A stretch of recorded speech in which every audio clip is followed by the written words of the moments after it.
So today I'm going to show you investing $500 every single month into an S&P 500 fund, and we're going to be adding $500 every single month, so that's going to equal out to $6,000 annually. So we're going to plug in these numbers and see kind of where we land in with our income after the whole 30 years. So we're going to go for 5, 10, 20, and even 30 years. So we're going to put an annual dividend income starting today at 1.32, annual increase about 6%, and then expected value of the stock going up about 8% a year. We're getting these numbers from seekingalpha.com for the ticker VOO, which is the Vanguard S&P 500, and that's where we got some of these pieces of information. So let's go ahead and plug this stuff in. We did the 5 years to get started, and then we're going to go ahead and see what that calculates to. We're also reinvesting the dividends as well, so that's called the DRIP, just to keep that in mind. So after 5 years, you're going to have an ending balance of $36,700, which is a 20% return on your money, almost $500 in dividend income every single year, and you have earned already at that point $857. Now, what we can do too is just to do some quick math here. So if we are doing $6,000 a year times 5 years plus the $500 to get started, you put in $30,500 and ended up with that $36,000. But here's the really cool thing. Let's see how an additional 5 years on top of this really stacks up, because compounding interest plays in your favor. So after 10 years, you're going to be sitting at almost $100,000,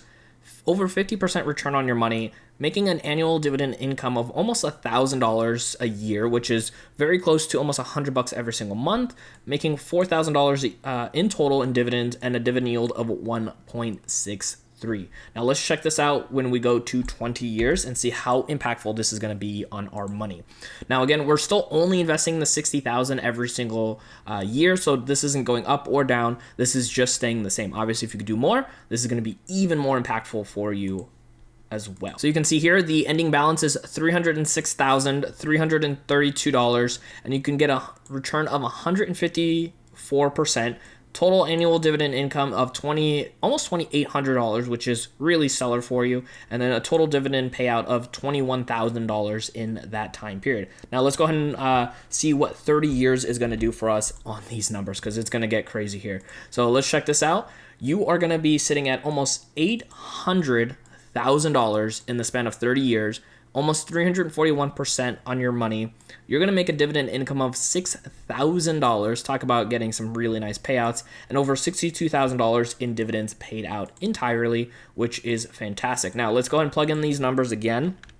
So $6,000 annually times 30 years plus the original $500, of course.